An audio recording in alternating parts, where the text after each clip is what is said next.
Mint is still $15 a month for premium wireless. And if you haven't made the switch yet, here are 15 reasons why you should. 1, it's $15 a month. 2, seriously, it's $15 a month. 3, no big contracts. 4, I use it. 5, my mom uses it. Are you playing me off? That's what's happening, right? Okay, give it a try at mintmobile.com/switch. Upfront payment of $45 for 3-month plan, $15 per month equivalent required. New customer offer first 3 months only. Then full price plan options available. Taxes and fees extra. See mintmobile.com.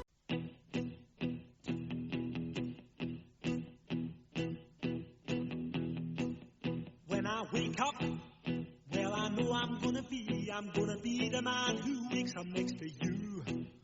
When I go out, yeah, I know I'm gonna be the man who goes along with you. If I get drunk, man, Tuesday was a crazy day. It felt like one big story after another. And you start out the day, Oklahoma softball with a massive commitment for the 2027 class, followed up by Mike Gundy getting fired, followed up by the news of John Mateer being injured, followed up by another massive commitment for Oklahoma softball. It ended up with me spending almost the majority of my day writing articles for the website on a day I was supposed to be podcasting. But here I am, Sooner Nation. My commitment to you is strong. So on a Wednesday, I'm recording Tuesday's podcast, which basically means we get back-to-back podcast days. We get the Wednesday podcast of Should Have Been Tuesday, and then we get the Thursday podcast. So welcome to Sooner Nation. Man, we gotta jump into this because it's a storyline that I think has kind of completely flipped Oklahoma's football season on its head. Tuesday, Brent Venables just kind of drops this bombshell that sends, tremors throughout Sooner Nation after leading Oklahoma to the perfect 4-0 start, just the second time in Brent Venables' fourth season, and then vaulting himself into the Heisman conversation. And I would say not just into the conversation, but at the forefront of it. Quarterback John Mateer is headed for surgery on his throwing hand. Now, you look at the statement from the school, and it was pretty measured, right? It says that Mateer is expected back this season. And now you got all these timelines. You got people saying, oh, yeah, the bye week this Saturday. You got Kent State. He'll be back for Texas. I don't know. Now you got people saying Ole Miss. You got people saying South Carolina. But look, the timing of this is brutal. I mean, is that glass half empty, glass half full? Because from the half full perspective, you can look at the bye week and say, well, there's one game that's not there. So he's not going to miss 4 games. He's going to miss 3. He's not going to miss 5 games. He's going to miss 4. Whatever the timeline is, you've got the bye week as the blessing. But man, you're 2 weeks away. Saturday is 2 weeks from the Red River Rivalry. And everybody's looking at Michael Hawkins Jr. now, and they're remembering last year's Red River Rivalry. And we'll get more into this, I promise, both on the website, on the podcast. We'll get more into this. But take a step back for just for a second, because that's what we like to do. We like to step back and look at the big perspective here on the Sooner Nation podcast. Up until now, this season, it's been unfolding like a dream, hasn't it? I mean, you got John Mateer not just winning games, but really changing Oklahoma's trajectory. In 4 weeks, through the month of September, over 1,200 passing yards, 190 yards on the ground, 11 total touchdowns. And he was injured and all. He was the steadying force in Saturday's win over Auburn. And that's what's crazy about it. Is like he hurt his hand in the first quarter and still found a way to complete 24 passes on 36 throws for 271 yards and a touchdown through the air, to go along with the 9-yard touchdown that kind of won the game. That is the embodiment of toughness. That's what Oklahoma lost. And Brent Venables praised him. I mean, you had to appreciate his resolve, whether you were watching it, whether you were in the stadium. But, man, imagine being the coach and going, yeah, we did it, man. We got our guy. After the disaster of 2024, we've got our guy here in 2025. But I love moments like this because it gives you a peek into the heart of your coaching staff. Because Venables made it clear that this surgery, this was the best option for Mateer. This was the best option, meaning he could have probably roughed it out. But he said for both his short and long-term future. Like the translation is, there's no shortcut here. There's no shortcut on what we want to do and what this guy needs to do. So you've got guys like Pete Thamel from ESPN. They're saying a 1-month recovery. And if that's the bare minimum. So if that's the case, then you're looking at Kent State and Texas for sure. And then the best chance for a return would probably be around October 25th when Ole Miss comes to Norman. So if you're a fan of the program, if you're in the program, I mean, you're not talking about just a bump in the road. You're talking about a major detour. Now, this entire offensive system, I mean, you're talking about Ben Arbuckle's tempo, the dual threat wrinkles. It was built around John Mateer's skill set. And when you lose him ahead of what's undoubtedly the toughest stretch coming of this season, Texas, South Carolina, and then, a gauntlet of other SEC opponents, ranked, by the way. I mean, this is something that could potentially derail Oklahoma's first serious college football playoff push since Lincoln Riley left. And so now the question becomes, how much has Michael Hawkins Jr. progressed? I mean, not the version we saw at the Cotton Bowl last October. You remember, we got a glimpse of him in 2024. And we saw that flash of promise at Auburn. And then that was followed up by a 34-3 meltdown against Texas. The turnovers against South Carolina. And it's tempting. I mean, it's just tempting to write everything off. Everything's derailed. Everything's undone. I think that's a mistake.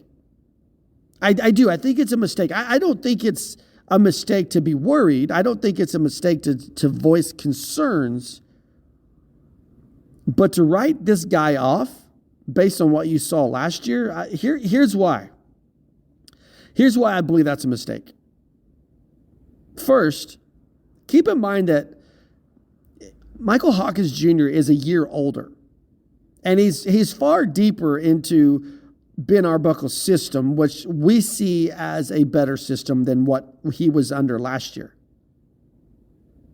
Last year, he was learning under the fly, on the fly, I guess you could say. And he had what? You had the offensive coordinator, Seth Luttrell, that started this season, who was not a great quarterbacks coach, but he was trying. You got the interim offensive coordinator and Joe John Finley. You got another interim quarterbacks coach. And it's not, I mean, it wasn't optimal for a true freshman. But he's had a full offseason with Ben Arbuckle, who's actually is a quarterbacks coach and an offensive coordinator rolled into one. And so he's been learning the protections, the pre-snap reads, and how to operate a tempo offense from a guy who, with all due respect to Seth Luttrell, he's been learning from a guy this year who knows what he's doing. And the second thing you look at is that the supporting cast around him, it's better. Isaiah Sategna, better than anything Oklahoma had last year on the field. He's healthy and he's producing. Jaron Kanak, better than anything that Oklahoma had at that position last year. And he's evolved into a legitimate security blanket. And even as banged up as it's been, the offensive line, they've been good. And they get a bye week before Kent State. And I know everyone talks about the struggles in the running game, and that's a real thing. But don't forget, against Auburn, the best defensive front, one of the best defensive fronts Oklahoma has faced, only one quarterback sack. So Michael Hawkins, if he's the guy who starts against Texas in 2.5 weeks, he doesn't have to play hero ball like he did last October. But let me give you one more thing. He knows what's at stake. I mean, you're talking about a kid who grew up in Dallas, son of an Oklahoma defensive back, dreaming. I mean, this was his dream of playing in this game. He had the opportunity to transfer when Mateer arrived, but he didn't because he believed that another chance would come his way. And now here it is. And so this is what I like to say, this is where the Brent Venables and Ben Arbuckle earn their money. Without John Mateer, without his arm talent, without his improvisation, maybe is a better way to say that, Oklahoma's going to have to figure out how to run the football. And they're going to continue to rely on defense. And when you go back to Saturday, it was encouraging. You can't, even with the loss of John Mateer, what you saw just on the defensive side of the ball gives you hope moving forward. 9 quarterback sacks. What you saw Jaden Jackson do, what you saw R. Mason Thomas do, what you saw David Stone do. I mean, they set a school record. And so this is the kind of disruption that can keep games close, even if your offense sputters. And what Arbuckle is going to have to do is just simplify things. He's going to have to simplify reads. He's going to have to put in quick throws. He's going to have to do RPOs, move the pocket. But I do believe now more than ever, you got to find a way to give heavy doses of running backs. You got to stay ahead of these chains. And we know, we go back to the Auburn game last year, we know that Michael Hawkins is a capable runner himself. And Oklahoma needs designated runs, though, not desperation scrambles from a young quarterback. Although, if you look at our Facebook page, we've got a desperation scramble from the Armed Forces Bowl that turned out pretty good from Michael Hawkins Jr. But you got to keep him healthy. Because when you look what's behind him, that's where the concern becomes. Because you've got an FCS transfer that I believe has to get in the game against Kent State.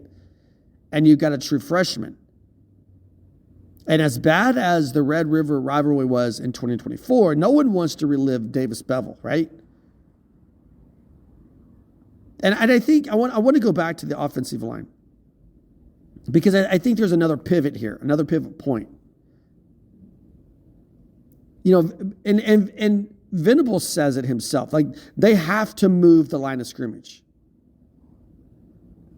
And Texas right now, you're looking at a top 10 rush defense. So moving the line of scrimmage, dominating at the point of attack, it becomes priority one. Because a functional running game would buy Michael Hawkins some more time. It keeps the defense honest and it opens up play action shots. So that's what it looks like for Oklahoma. And again, the good news is you got a bye week and then you got Kent State to figure some things out before you go to the Cotton Bowl. But kind of a side note here, Mateer's injury also reshapes the Heisman Trophy race. Because you're talking about a guy who had kind of vaulted himself into the pole position even before the Auburn game. But now you're looking at being on the shelf for a month. That's going to let other candidates kind of pile up stats. And whether he can re-enter the race, I think depends not just on his own health, but I think it depends on how Oklahoma performs in his absence. Because if Michael Hawkins can keep the team, best case scenario undefeated, or even like 6-1 heading into November, then you've got the potential for a really good, like a feel-good storyline here. But the bigger picture, though, it's this right here. Oklahoma on the offensive side of the ball, it can no longer be a one-man show. And we believe that Brent Venables has built this roster to withstand adversity, right? We look at the defensive front, it's one of the best in the SEC, if not the nation. And we don't talk enough about special teams, how steady they've been. We also know the Arbuckle system is quarterback friendly. And so while a stumble, it's possible that this team stumbles, but it's also possible that this team shows a crazy amount of resilience.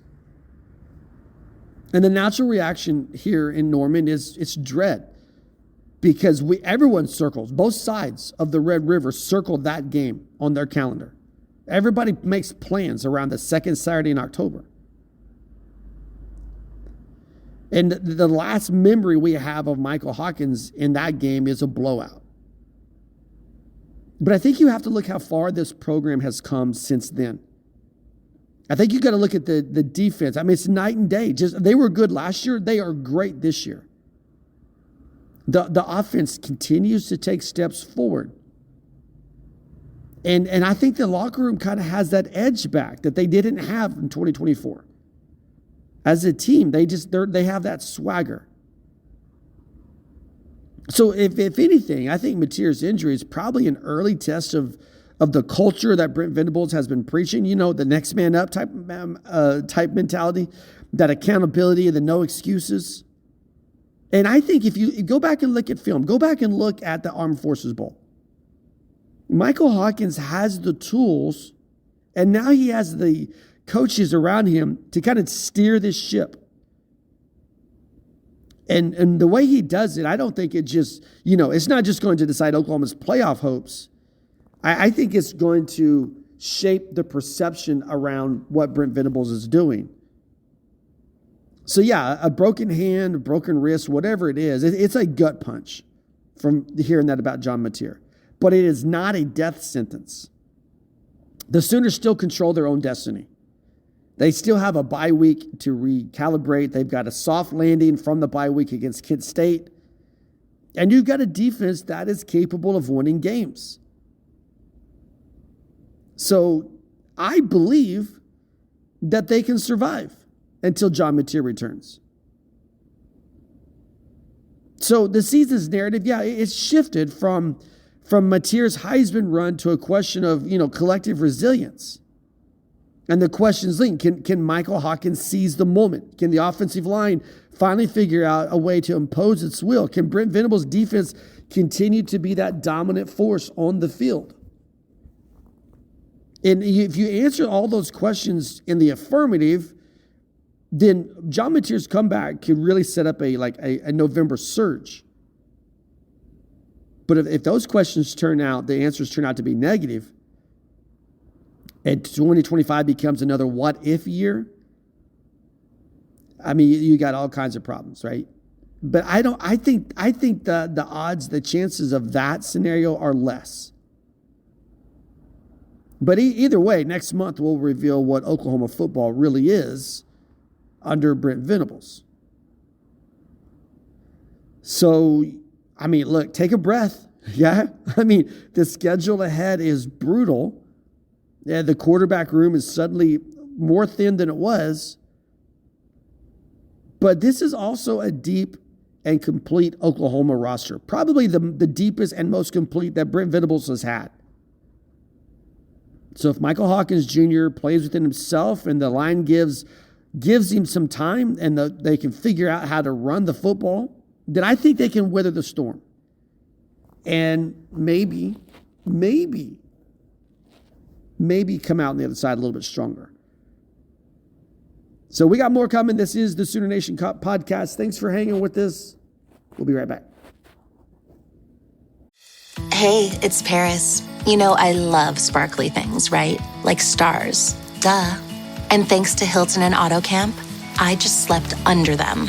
Picture me, serving looks by the fire outside my luxurious Airstream, making s'mores with the kids, while a national park is our backdrop. The great outdoors meets Hilton hospitality.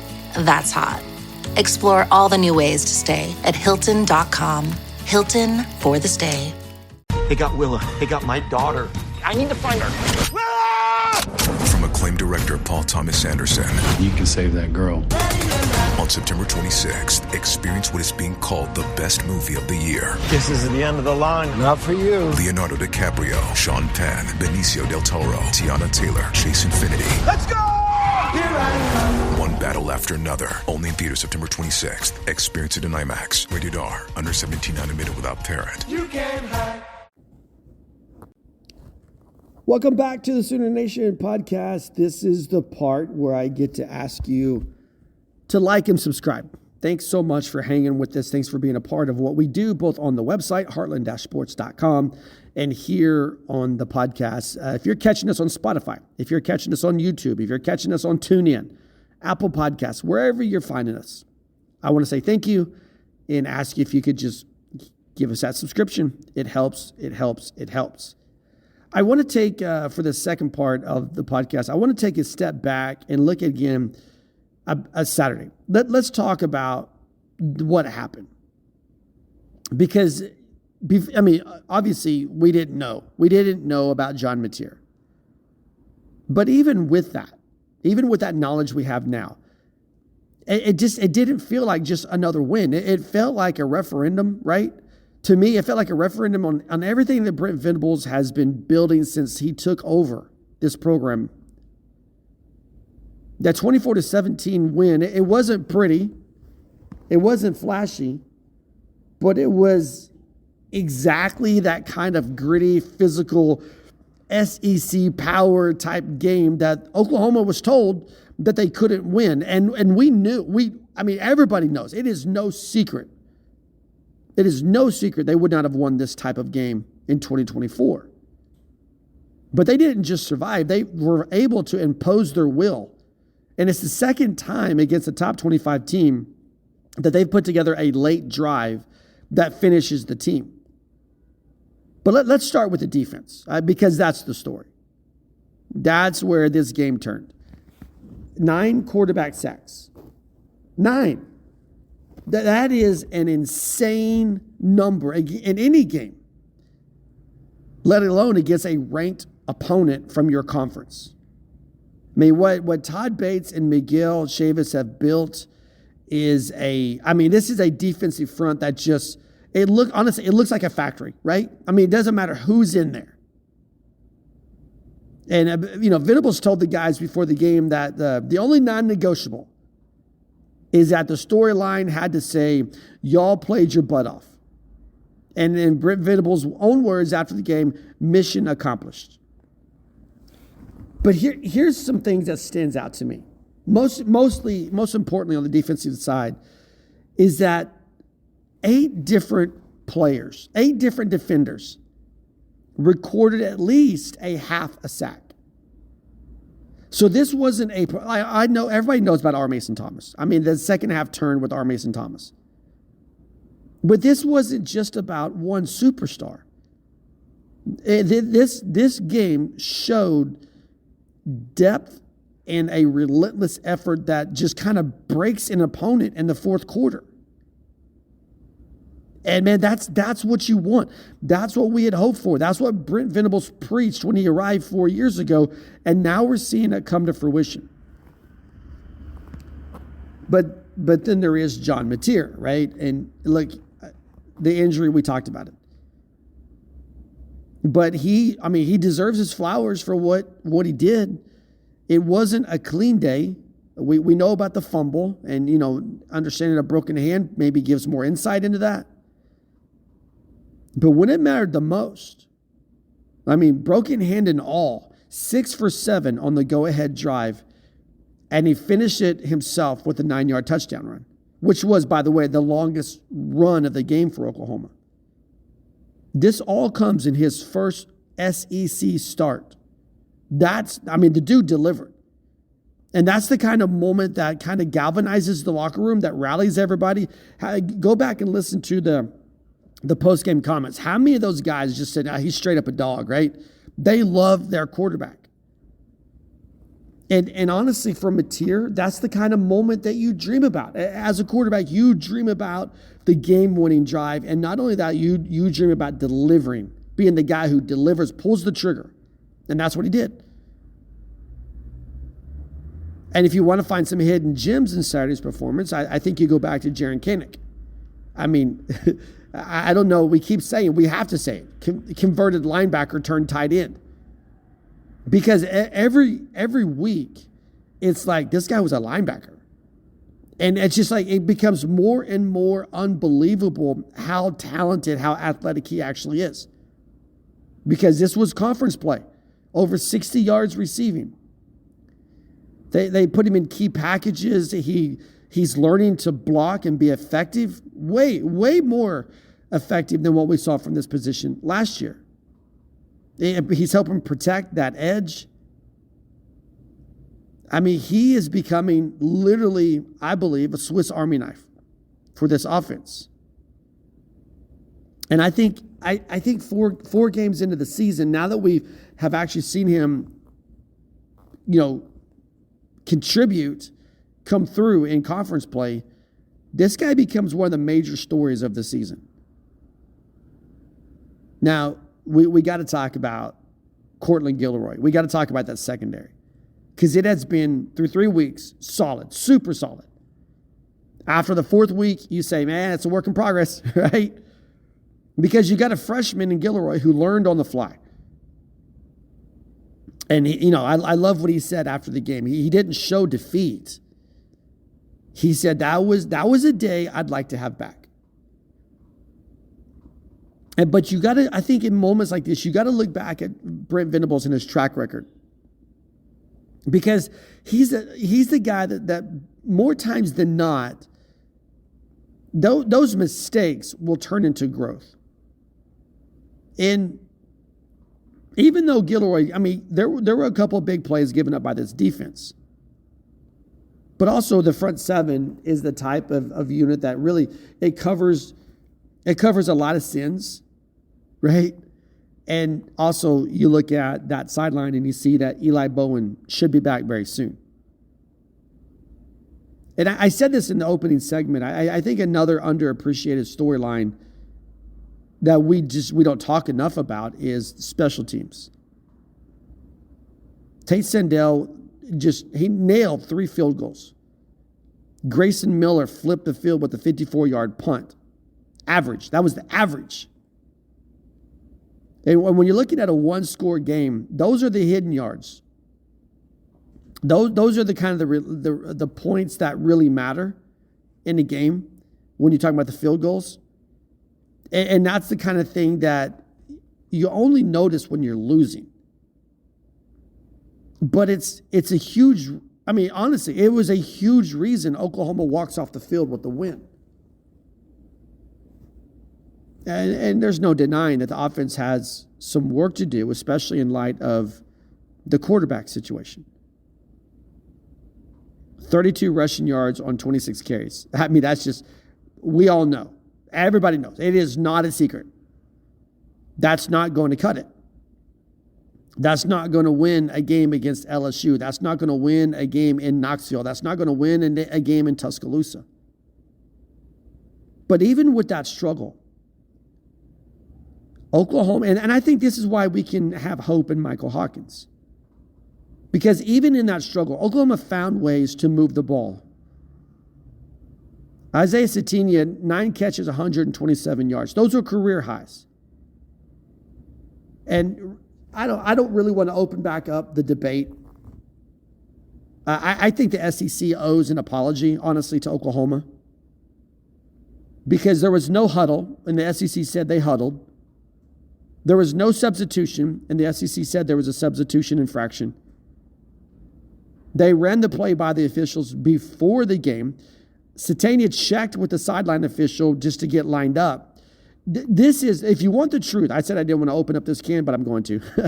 This was Auburn playing defensively so terrible, such a terrible mistake in alignment for the defense, that it makes more sense to the office that Oklahoma did something wrong than to say, man, that defense was just. If this happens against like Mississippi State, if it happens against Kentucky, if it happens against Florida, there's no statement from the SEC. There's no statement from the office. But because it happened against a top 25 team, they're like, man, we can't have our top teams playing such terrible defense. It had to have been something else. And it makes more sense to describe it that way than just own up what it was. No one paid attention on Auburn's defense. And you look at what happened in the polls. You look at the fact that Auburn fell. You look at the fact that Oklahoma rose. If anybody believed that it was trickery, if anybody believed that it was bad, if it was wrong, they would not have punished Auburn by dropping them out, and they would not have rewarded Oklahoma by moving them up. So this gives the Tigers fan base something to cry about. And it gives the SEC a chance to cover their tails. But the truth is, Satina was huge on Saturday. And Oklahoma took advantage of a terrible defensive alignment and executed it perfectly. And again, the big picture here, in my opinion, is that this was a culture win. And you've got a program that's now 4-0, 1-0 in conference play, and you've got ranked wins over Michigan and Auburn. And it's one thing to rack up, gaudy numbers against group of 5 opponents or lower. I mean, you got Arch Manning flexing on Sam Houston. Yeah. Everyone's intimidated now. But it's a whole different thing to stand toe-to-toe with a ranked SEC roster and wear them down. It's another thing to stand toe-to-toe with a ranked Big Ten roster and wear them down. And the final 3 Auburn snaps, of that game, tackle for loss by David Stone, sack by Grayson Halton, and then the R. Mason Thomas safety. I mean, look, that's not just luck. That's something that's built into this culture. That's who this team is.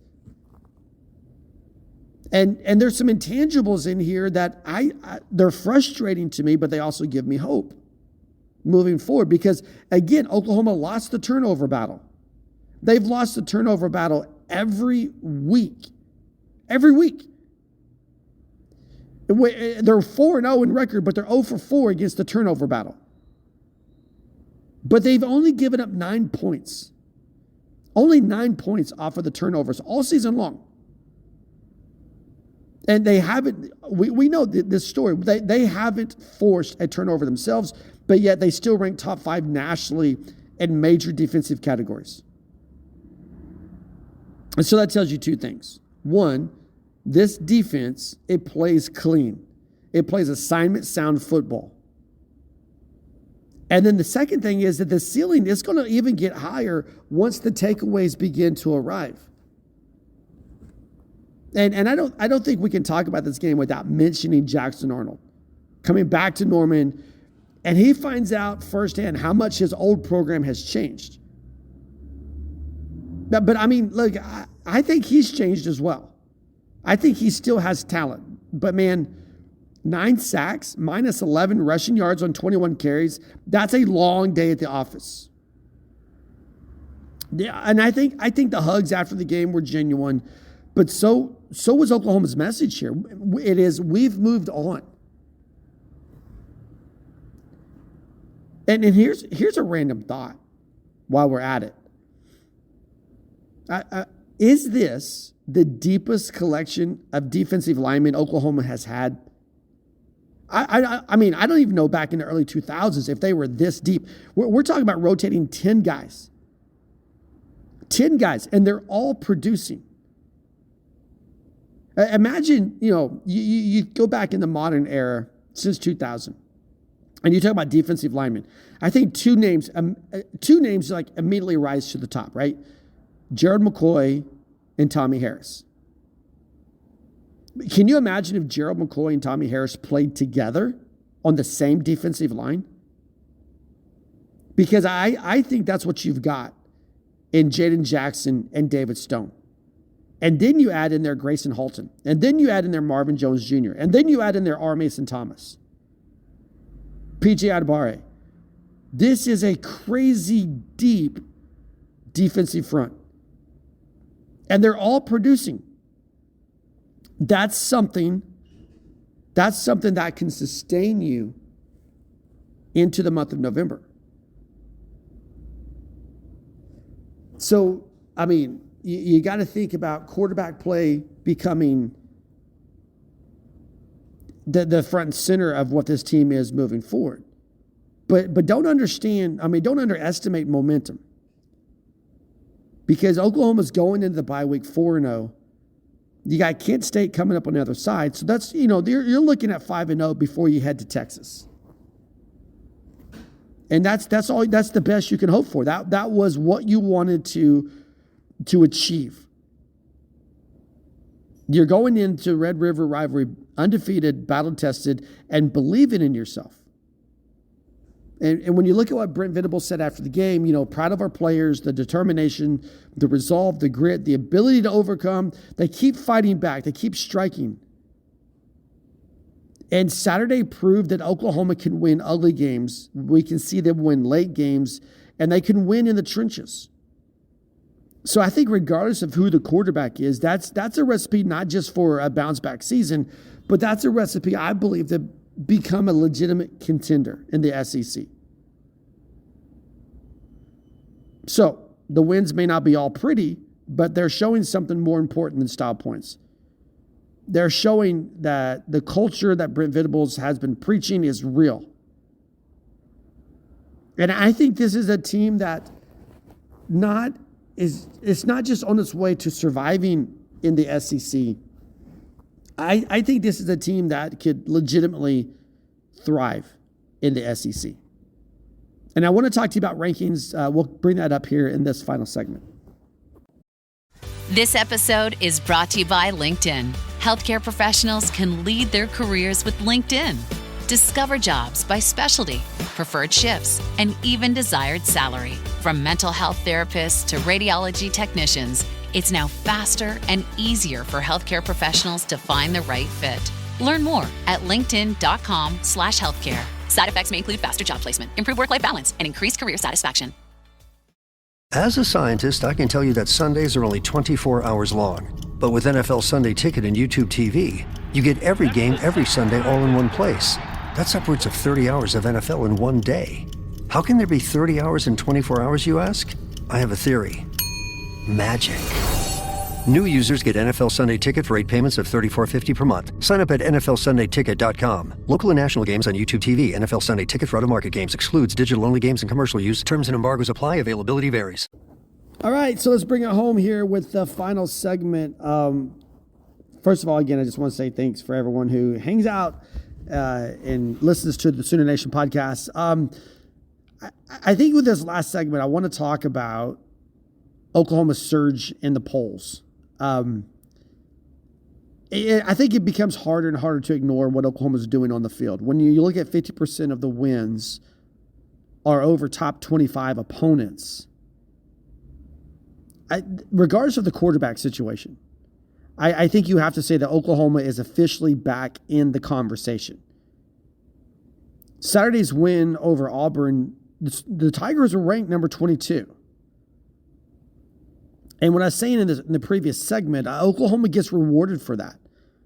Because they've not just catapulted into the top 10, they're up to number 7. And it's first time in more than 2 seasons that they've been in that top tier of the coaches poll. So you've got them sit at number 7 in the AP, number 10 in the coaches poll. And Oklahoma's rise, it's not coming from hype. Texas Longhorns. It's not coming from like the hype of what you expect, what you hope. Because remember, they were not even ranked in the coaches poll to start the season. What you're seeing Oklahoma's rise is a direct result of earning it from the wins, earning it from answering questions, and producing a defense that's really beginning to look like it is legitimately elite. And when you look at what Oklahoma's done, it's clear why the pollsters, the voters, it's clear why they're buying in. And you open conference play with a win over a ranked opponent. And I think that alone would be enough for some teams. But then you do it while recording 9 sacks, by setting a program record, while holding the Tigers to just 67 rushing yards. And then you show this extra reserve of toughness in the fourth quarter. And that all adds to beating a top 25 opponent. And again, here's why I keep saying it doesn't really matter at quarterback at this moment, because the offense has not been perfect all season long. Now, it's been stable when it's needed to be. And John Mateer, under pressure, he keeps his composure. And that produces big plays when the moment demands them. And now you've got to see that transition from him to Michael Hawkins Jr. for a month. But you pair what they did Saturday against Auburn with what they did a few weeks ago against Michigan, and you've got a resume here for Oklahoma. You've got a resume that carries weight, and voters are going to reward that. So, Sooner Nation, this poll, it's not an endpoint, I don't believe. It's confirmation that more eyes are watching Oklahoma. It's confirmation that they're gaining attention. So why does this matter? It matters because being ranked in the top 10 changes everything. First, it increases scrutiny.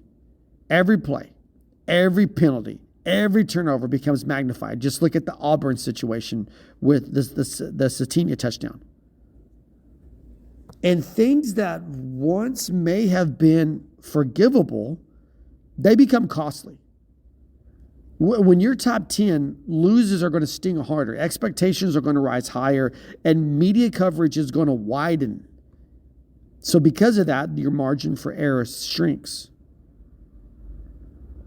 But then also with that, perception begins to do the heavy lifting for you. The polls, they're going to influence bowl matchups ultimately. They're going to influence playoff seeding. They're going to influence recruiting. They're even going to influence scheduling down the road. And they're going to influence television exposure.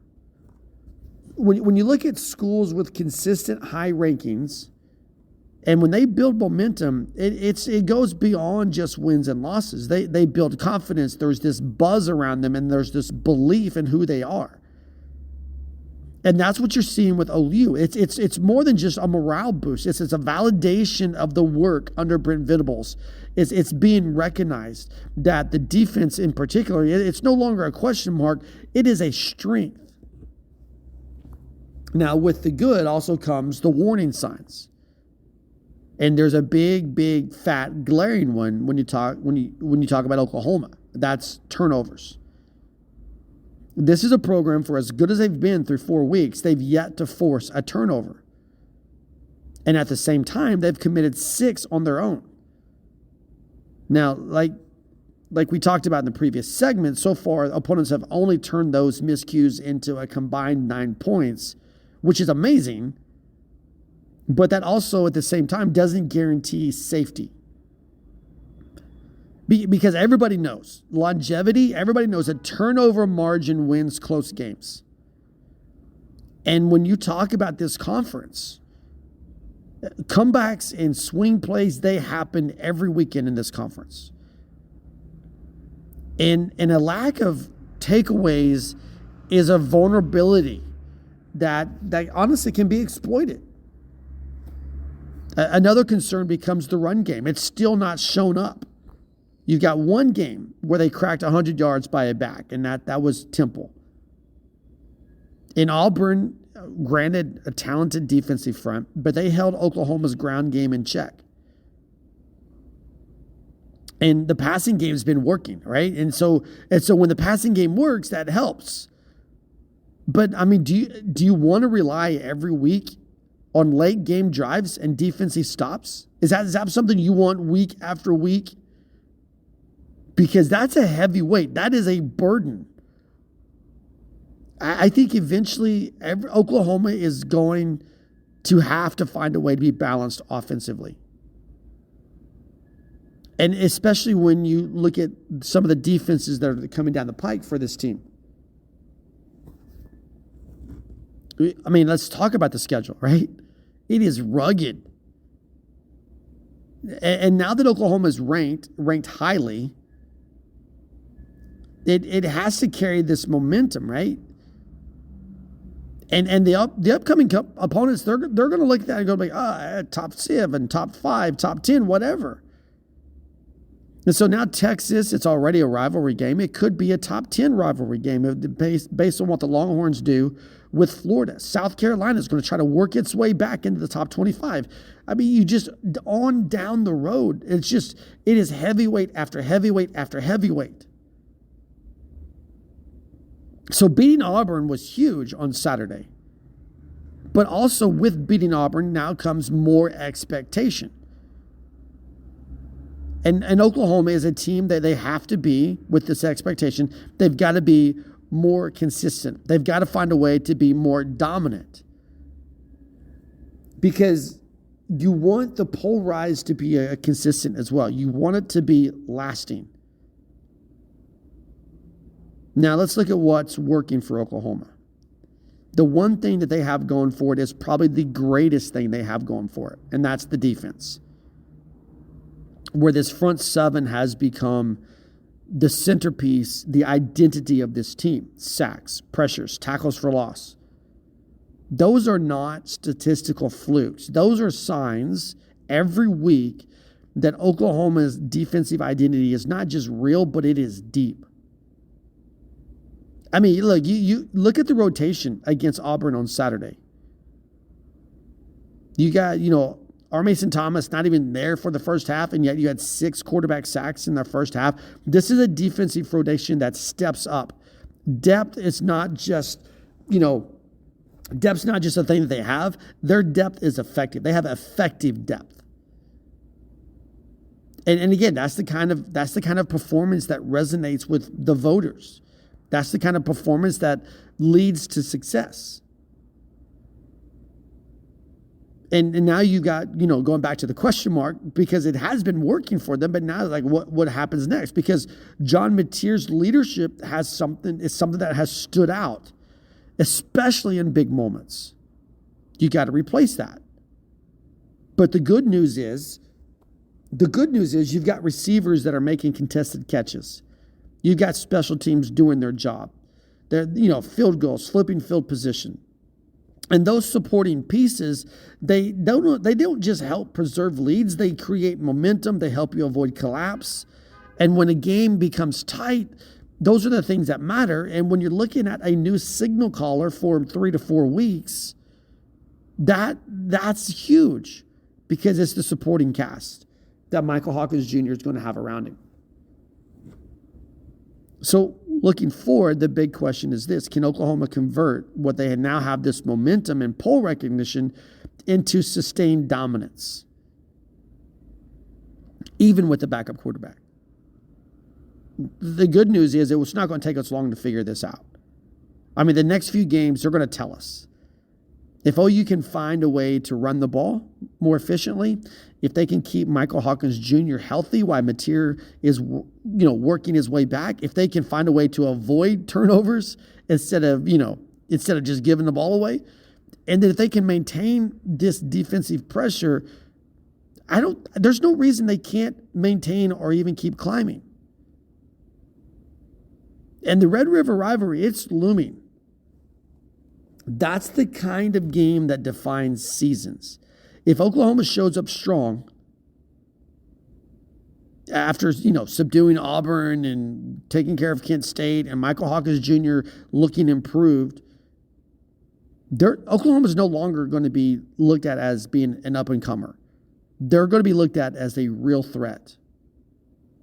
And, man, this bye week, it comes at such a good moment. Because the John Mateer story takes front and center, but there's other guys that are going to need to be healed up a little bit. There's other guys that are going to come back. You can polish the edges, so to speak, with your offensive and defensive schemes, and you can shore up some of these areas of concern. But I think more importantly, Oklahoma has a chance to look inward now, right? They believe in who they are. They believe they belong in the top 10. And it's not like they're trying to prove it. They don't care. They believe it amongst themselves. But then with that comes the discipline. the penalties we saw on Saturday, the mistakes we saw on Saturday. Those are the things that tend to haunt teams with high expectations. And they can use this bye week and then Kent State to figure out how they can avoid self-inflicted wounds. So here's my final take here on this. Oklahoma's rise in the polls, it's not a fluke. It is deserved. They have taken the big risk through four games. They've made big plays through 4 games. They've shown toughness through 4 games. But keep in mind that poll rankings, they're not trophies. They're markers. It's like a signpost. And OU is at one of those markers right now. How they proceed from this moment forward is going to define whether this year becomes legendary or just becomes another year of what if and near misses. For us as Sooner Nation, this is a moment to just enjoy, to savor it. But it's also a moment to stay vigilant because the top 10 is sweet. But the real wins happen when you earn them under pressure. October and November, that's bringing pressure. When expectations are the heaviest. That's when it's coming. And it's right around the corner. Oklahoma does not take the field again until the month of October. But if they hold everything together, if they remain defensively dominant, if they can become opportunistic offensively, if they can be resilient mentally, it's not just a season that people talk about with hope. I'm legitimately telling you, this could be a season that people look back on and they say, this is where it all changed. This is where Brent Venables finally began instilling the quality of team that we thought he was going to instill when he arrived 4 years ago. This is when Oklahoma jumps back up, not just on the center stage of the SEC, but center stage nationally. And we're almost there. Almost there. Thanks again for hanging out with us. Enjoy the rest of your week. We'll be back more to talk later on. Until then, you can find us on the website, heartland-sports.com. Boomer Sooner, everybody.